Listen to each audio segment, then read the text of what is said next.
Welcome to Return on Insights, the show where candid conversations with bold founders and leaders spark actionable insights for your business. I'm David Lindover. And I'm Erin Abatangelo. Each week, we pull back the curtain with leaders who are scaling teams and shaping the future, sharing the insights that create impact far beyond the bottom line. Discover how high-performing companies build enduring cultures, inspire teams to think bigger, and turn vision into action. If you see storytelling as your strategic advantage, you're in the right place. Okay, today we're joined by Yolanda Garrett, Credit and Collections Manager at Rev.com, a leader in the speech-to-text industry, providing transcription and captioning services to clients worldwide. Yolanda has over 15 years of experience in credit and collections. She's recognized for her expertise in driving financial performance, implementing innovative solutions, and championing professional development within the collections field. She also serves as a director for NACM Commercial Services Foundation, supporting education and growth for credit professionals.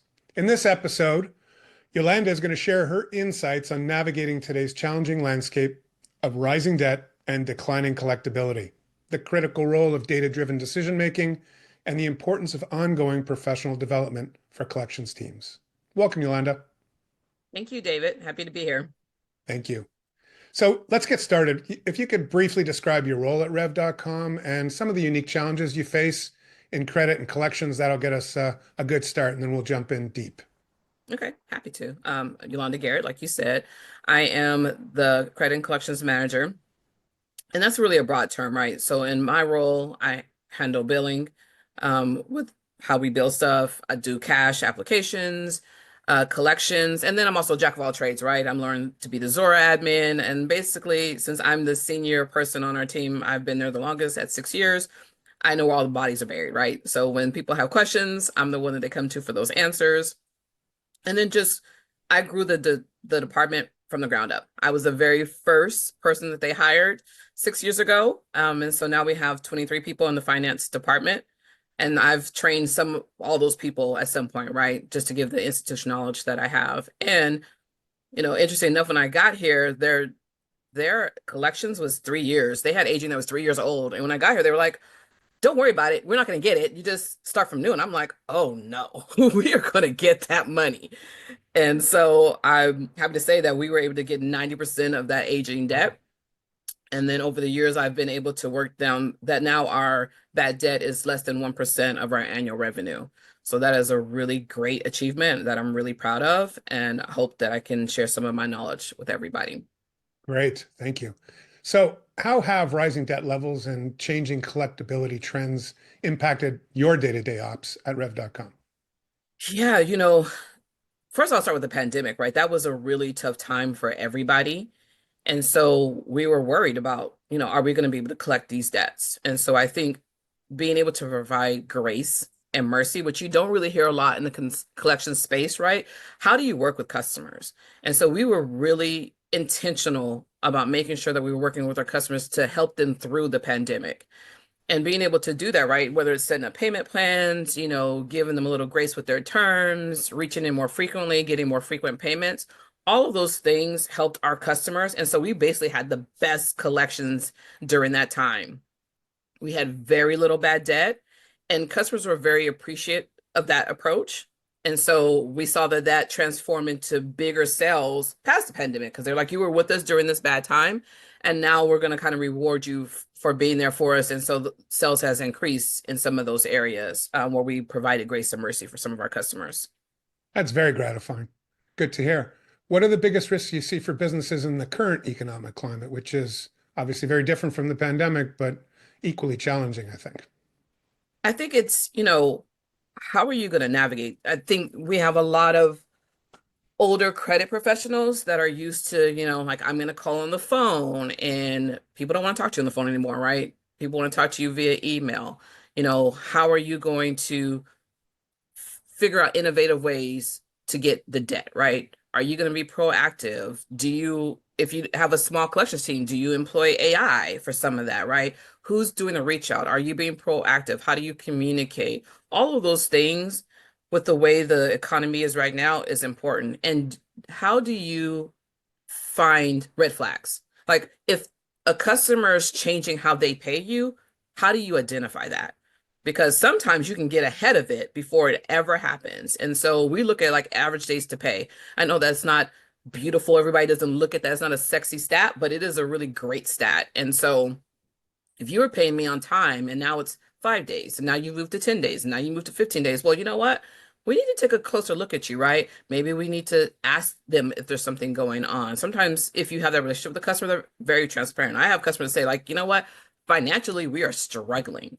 I really want to pay you, but I'm not sure I can. So like, how can we work that, right? So maybe I reduce their credit limit, but I'm still allowing them to order, figuring out how they're going to pay their past due debt. So I think, one, being human.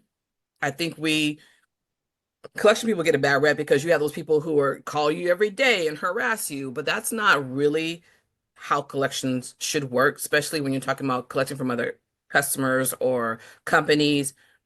If you show them that you're a real person and you actually care about them, genuinely care about them, right? You're going to get a whole different set of conversations. I have customers who now will proactively reach out to me and say like, hey, I'm supposed to get this payment out to you today. Well, it's going to be a couple of weeks because someone's on vacation. I can't get them to sign it or whatever.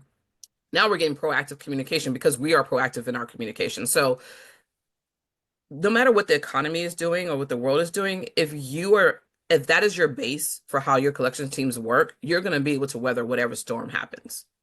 Very insightful. So moving on to kind of data-driven collections, how do you use data analysis and monthly reporting? Collection efficiency, DSO, average days to pay, to inform your strategy and communicate with leadership. And then can you share an example where data helped you identify a trend or risk early? You've sort of talked about that already. Perhaps you have, another example that you can share. Yeah, so collection efficiency is always good, right? You want to know how your collection team is doing. Are we approving? Are we not? Is there a collector that's struggling? Can we help grow their expertise, grow their knowledge so that that's improving? So I use collection efficiency that way, right? Also to show the higher ups, right? Hey, your team is rocking it, right? We are killing in the efficiency. We have nothing that's in the 121 bucket, right? The DSO's gone down. The DSO though that can vary, right? I don't hang my complete hat on the DSO. That is some information to take in to see what's going on. We want to reduce days of sales of outstanding, but also there are mitigating forces, right? If somebody has a natural disaster, like the thing in LA, right? That's going to change it. If there's a flood, like that's going to increase your DSO. So you kind of have to understand what's going on in the world too. The average day to pay is a really great thing to look at too. And so, like I said, we've seen people who pay, and I'll say the reverse, right? They pay 15 days every month before their due date. And so when they said like, hey, can I get more credits? Like, absolutely. You are paying it in advance. I can count on it like clockwork. I have no problem extending your credit limit, right? And I can also use that to be proactive. So I would like to look semi-annually or yearly at customers and say like, hey, how are they paying us? How are they ordering? Can we proactively increase their credit limit, right? You see that with your credit, right? When you have a credit card, now you got 10,000, right? Because you're paying all your bills. They want you to use it more. So I've kind of employed that with us, right? If we see people are using it and they're paying us well, let's just go proactively increase it. And the same is being said reverse, right? If their average pays are longer, they're not communicating with us, well, then I need to reduce their credit limit, right? So that we're mitigating their risk. It's more in line with what they're doing. So all of those are kind of things that I look at. I know a lot of people look at financial statements, which are great, but you can't always get them. But what's great about AI though, is you can put financial statements in an AI and it can summarize it for you, right? Where it would take people hours and hours to look at that stuff. Now you can get a summary really quickly, which I love AI for. So we use that as well to look at some of that stuff so I'm looking at all of these different things as a whole piece and not in their individual usage. Sounds like the key, though, is to be proactive. Oh, 100%. If you are proactive, you can get away with a lot of stuff. So moving on to innovation and technology, and you touched on it with AI. How are automation and AI changing the collections process at rev.com? Like for us, it's great. So Ordway is a platform we were using, and which was great about it is we were sending out dunning notices. And so when we sent out those notices, every time a customer opened it, we could see it. So when I reached out and say, hey, how come you paid? And they're like, oh, I never got the invoice. And I'm like, oh, wait. David opened it up 5 times. Elaine opened it up 2 times. These are the dates. These are the time. They're like, oh, okay, well, we'll get to it right now, right? So being able to use that, we also use AI for our Cash App, which has tremendously lightened the load for our Cash App team. Sometimes it could take several days for cash to get put on the account, which again puts the collections people at a disadvantage, right? Because you might be reaching out when somebody's actually paid us, which is not a good look when you're reaching out to the customer like, I already paid you. Why are you reaching out? So we have an AI bot so that basically we have trained it to apply cash. So it's now applying pretty much 80% of our cash, and 10% is, that we have to do manually. That's just because it doesn't understand something. So we need to train it for that particular customer. So AI can be used for that too, right? Especially if you have a small cash team or if you have a small collections team, that helps. The other thing is AI bots. So you see them in other places, right? But if you have customers that say like, oh, I need a copy of my invoice, I need a copy of my statement, when was the last payment? That doesn't really require a person, right? An AI bot can read that email, extrapolate that information, and then attach that invoice, attach that statement, attach that payment, attach a link, right? So that now frees up your collection team to handle the more serious accounts, and then the stuff that is just standard, the AI bot can handle, right? So that's going to free up your time, your energy, your effort to concentrate on other things, maybe grow your team in other tasks and skills. So AI is really helpful, right? I know people are scared of it. It's not going to take over a job. You still need collectors. It still has a human element, but AI can help you do your job quicker and faster, and it can summarize stuff for you. It can alert you to, trends that are happening within your own book of business. So I think it's an important tool. And at some point, if you want to stay ahead of your debt, if you want to make sure your collections are low, you're going to have to employ some type of AI in order to stay with the way that the world is moving. So it sounds like you have independent tools, but not really a technology platform for debt recovery. No. Okay. Just wanted to clarify that. So moving on to professional development, and I know this is near and dear to your heart. Why is ongoing training and involvement with organizations like NACM important for collections professionals? Man, it is so important. First of all, let me say, like a lot of companies don't invest in their collections team, right? They're kind of back end. They're not the hero of the company, right? That's usually sales and marketing. But collections teams help you keep your business profitable, allow you to put money back into your company to grow it, right?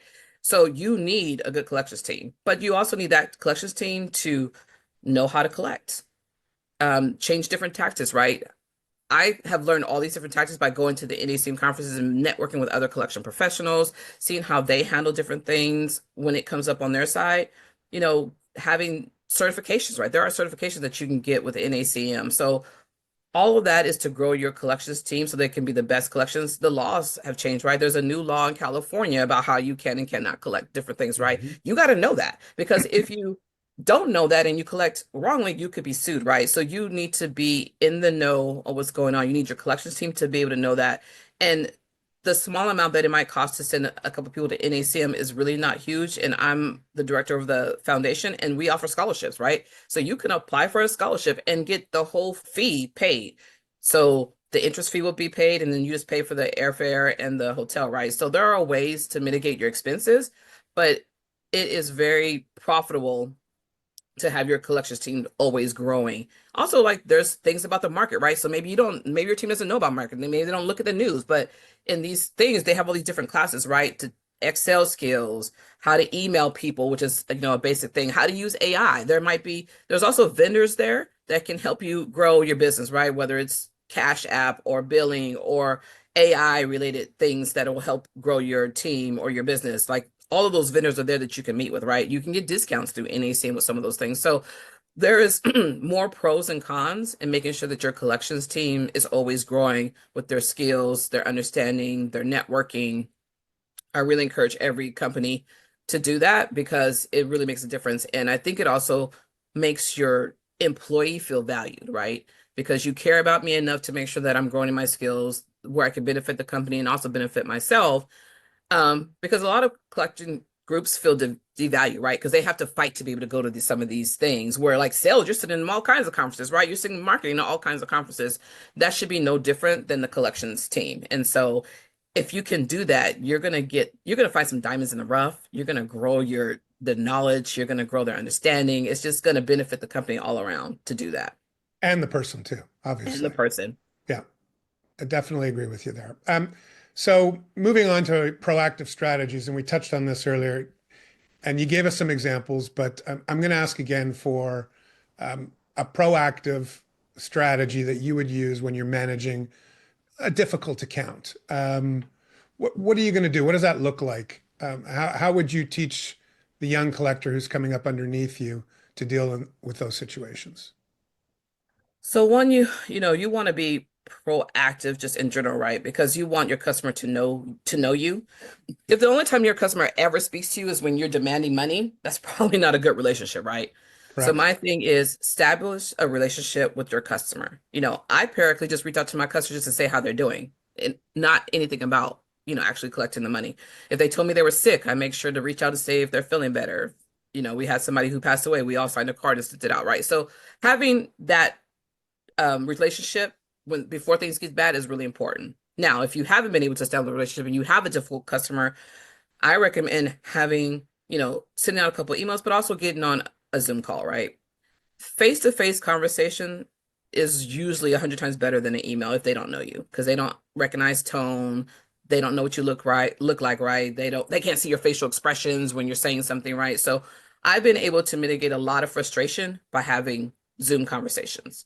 In some cases, at my old company, I was able to actually go and meet customers. And so being able to meet them ahead of time, going out to dinner with them, they were like, Yolanda's a real person. She's not only after me for money, right? She genuinely cares about me.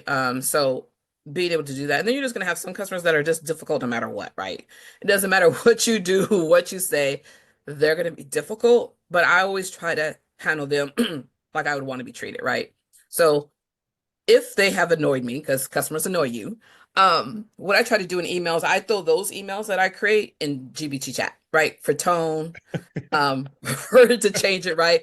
Before I send that email out, right? Right. And I try to figure out what the root cause of some of their issues. Like I have a difficult customer right now, and the root cause of their difficulty is they've had 9 sales reps in 2 years.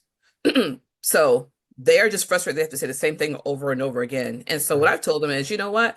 But I have been your consistent person. So I'm your finance manager. Tell me all your problems and I will make sure to disseminate that information. So it doesn't matter if your sales reps changes or not.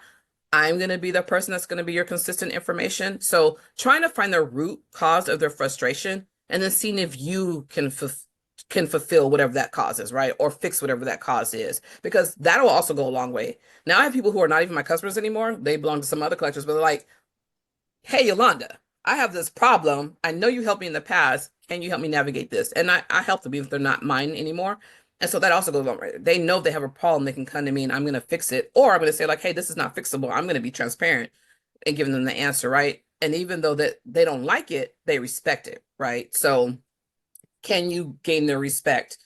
Because that'll also go a long way in how they deal with you. Great advice. It's all about relationships. It always All is. about relationships. I say people don't pay companies, they pay people. And if they like you, they're going to put you at the top of the list to pay. So make sure that they like you and make sure you have a genuine relationship, right? Because then you'll find that it's a much easier conversation and transition. 100%. People buy from people as well, right? Yep. So you do have a future in sales if you want it, right? Man, I don't think I'm forceful enough for sales. You'd be darn good at it. I'm sure of that. Thank So you. last question. The advice that you'd give other credit and collections professionals, and you've doled out a lot of that already. So if you want to pass on that final question, I completely understand. But I'm sure you've got something else that you're keeping under the hood that you could tell credit and collections professionals who are navigating the challenges in today's market. Perhaps some of those collectors that are underperforming and want to achieve greater results just don't know how to get there. Yeah, I would say find a mentor. So I think that's the other thing that you don't see a lot of mentors in the collection space, but I've had different ones. And I think the other thing is that your mentor does not have to be in collections because you can learn from anybody. True. My mentor, the first one I had, wasn't even a collector, but he was actually in sales, but he was really good at sales. He was really good at communication, right? So I said, you know what? I like the way you communicate. Help me be a better communicator, right? I found somebody who was good at problem solving. Help me be a better problem solver, right? Sometimes you have to take the initiative yourself to want to be better, right? No one can give that to you. You have to do it. And don't take no for an answer. Uh, people will tell you I will pester them if I feel like I can get something from them, or I will go online, I will take a class, I will, I will do, like, I'm learning SQL right now. I don't need SQL for collections, but I need No. it to do this platform because I want to write my own data queries when I want to get information and insights out of this platform.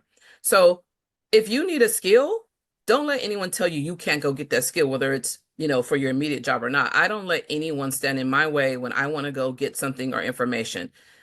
I've been told, like, funny enough, someone said, you take too much initiative. You finish your task too quickly. Like, I'm like, I need 100 me's, right? So don't take negative feedback, or someone has insecurities and let that be your insecurity, right? Do what you know you need to do. Go and be your own advocate. And that's the other thing. I think as collections, we don't advocate for ourselves or each other, right? For promotions, for growth, for, going to NACM conference, all that stuff. Like, if you don't cheer for yourself, who else is going to do that, right? So advocate for yourself, stand for what you believe in, treat people with kindness and humanity, and you'll go a long way. Great advice. Thanks so much, Yolanda. I really enjoyed today's conversation. Thank you. Me too. Take care. You too.